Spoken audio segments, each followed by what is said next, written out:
Malaking bagay ang pagpunta ng humanitarian team ng Pilipinas sa Myanmar, lalo't pag naghahanda ang Pilipinas sa posibleng pagtama ng The Big One.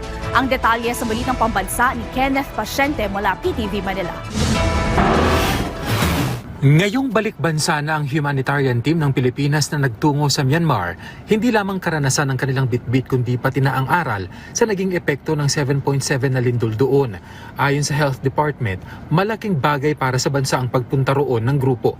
Lalo't nakikitang pagkakataon ito ng ahensya sa paghahanda sa posibleng pagtama ng The Big One sa bansa, lalo na sa pagresponde. What we learned is kailangan pala magkaroon ako sa Department of Health ng logistics and secretariat for these teams that we are developing para centralize na yung aming mga logistics and supply chain. Alam niyo, pag disaster kasi, the main important thing is being able to bring logistics at saka tao to the area affected. So with the help of the Office of Civil Defense and our Air Force, mabilis tayo naka-response. Sinabi rin ni Herbosa na makakatulong ang mga na-deploy si Myanmar na mag-train ng mga future responder bilang paghahanda sa mga kalamidad sa hinaharap. We're going to do continuous training and improvement. In fact, this is my instruction to Dr. Ivy, that we start training and accepting new members. Each hospital has about 100 trained personnel. Iba-iba yan. May doctor, may nurse, may logistics, may engineer, merong all these other specialties kasi it's a composite team. And then we continue to get young people to be trained in it.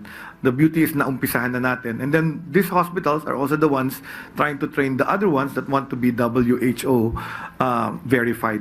Mayorya ng mga miyembro ng grupo ay mula sa Eastern Visayas na biktima ng bagyong Yolanda noong 2013. Sa ilang araw nilang pananatili roon, umabot sa 100 pasyente kada araw ang kanilang natutukan at nabigyan ng atensyong medikal.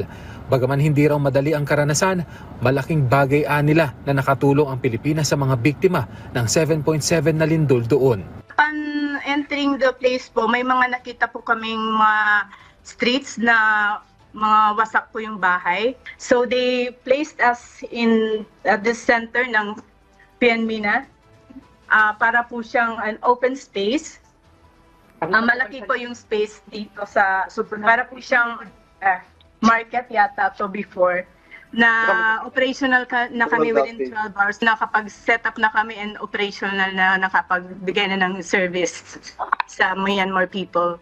Ikinakasa na raw sa ngayon ang pagkikita ng mga miyembro ng humanitarian team at ng Pangulo na posibleng maganap sa mga susunod na araw.